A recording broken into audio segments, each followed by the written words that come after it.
था। I hope आप सभी मस्त होंगे। तो चलिए आज की वीडियो में हम पढ़ेंगे स्मॉल इंटेस्टाइन में डाइजेशन कैसे होता है। तो सबसे पहले हम बात करेंगे कि स्मॉल इंटेस्टाइन क्या होता है। यह पाचन तंत्र का सबसे लंबा हिस्सा होता है। इसके 3 पार्ट होते हैं, डुओडेनम, जेजुनम, इलियम।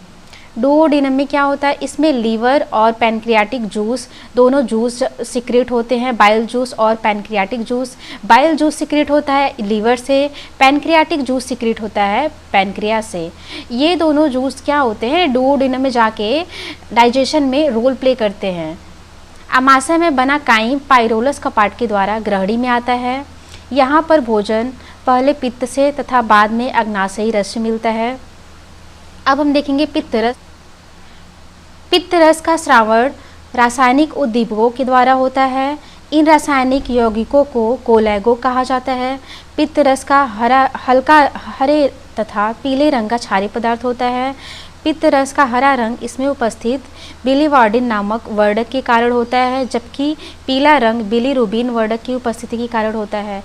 ये इंपॉर्टेंट है दोस्तों कि पित्त रस का कलर जो होता है वो किसकी वजह से पीला होता है और इसका नाम क्या है। तो यहाँ पे हो जाएगा हमारा बिलीरुबिन वर्णक। अब देखेंगे हम पित्त रस का पीएच मान क्या होता है। तो पित्त रस का पीएच मान 7.6 से 7.7 होता है। यह आमाशय में आने वाले अम्लीय भोजन के प्रभाव को उदासीन बनाता है। पित्त रस में कोई भी एंजाइम नहीं पाया जाता है। तो ये हो गया हमारा पित्त रस। हम देखें तो यहाँ वसा का वसाईकरण होता है, मीन्स इमल्सिफिकेशन ऑफ फैट।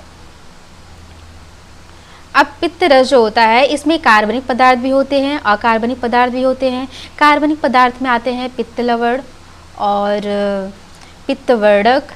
पित्तवर्धक में है हमारे बिलीरुबिन, बिलीवार्डिन।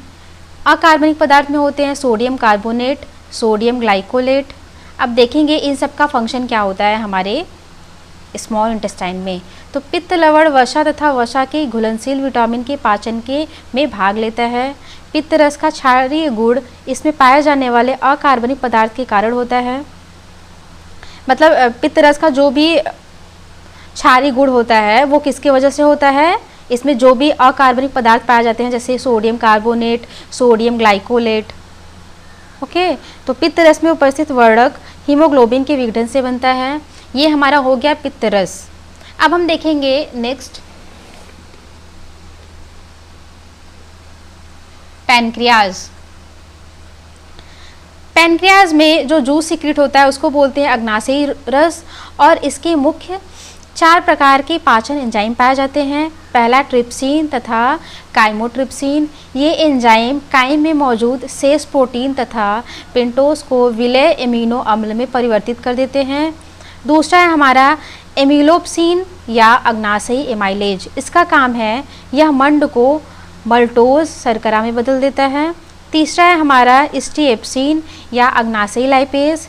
इसका काम है यह एंजाइम वायसीकृत वसा को ग्लिसरॉल तथा वसी अम्ल में परिवर्तित कर देता है। चौथा हम देखेंगे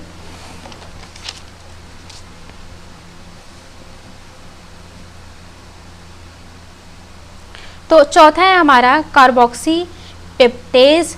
यह एंजाइम के पॉलीपेप्टाइड्स अणुओं को एमिनो अम्ल में परिवर्तित कर देता है। तो ये हो गए हमारे चारों पैनक्रियाज के पार्ट। अब हम देखते हैं स्मॉल इंटेस्टाइन में इलियम का क्या फंक्शन होता है। तो यहाँ भोजन को पूर्ण पाचन होता है, जैसे कि कार्बोहाइड्रेट का ग्लूकोज में, प्रोटीन का एमिनो एसिड में, फैट का फैटी एसिड एंड ग्लिसरॉल में। छोटी आंत की दीवारों में पाचन ग्रंथियाँ, ब्रूनर ग्रंथियाँ तथा लीवर गुहन की गुहिकाएँ दरार पाई जाती हैं जो आंतरिक रस का स्रावण करती है। मनुष्य में प्रतिदिन लगभग 6 से 7 लीटर आंतरिक रस का स्रावण होता है।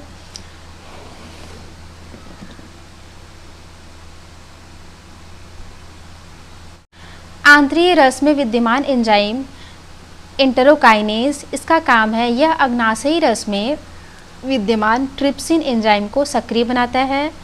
नेक्स्ट है इरेप्सिन। यह पॉलीपेप्टाइड को एमिनो अम्ल में बदलता है। नेक्स्ट है आर्जिनेज। यह आर्जिनेन एमिनो अम्ल को यूरिया में बदलता है। माल्टेज यह मल्टोज को ग्लूकोज में बदलता है। लाइपेज यह शेष वसा को वसी अम्ल तथा ग्लिसरॉल में बदल देता है।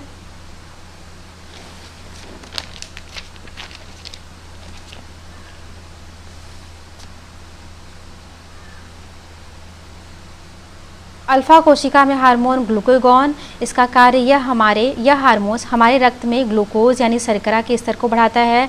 बीटा कोशिका, इसमें हार्मोन इंसुलिन होता है, यह हमारे रक्त में ग्लूकोज के स्तर को घटाता है। और गामा या डेल्टा कोशिका, इसमें जो है सोमेटोस्टेटिन हार्मोन होते हैं, यह पचित भोजन के स्वांगीकरण की दर को बढ़ाता है। तो ये हो गए हमारे डाइजेस्टिव सिस्टम। अब हम देखेंगे कि इसमें एब्जॉर्प्शन कैसे होता है। सबसे पहले एब्जॉर्प्शन यानी अवशोषण, जितना हो सके उतना शेयर करिए। Bye bye.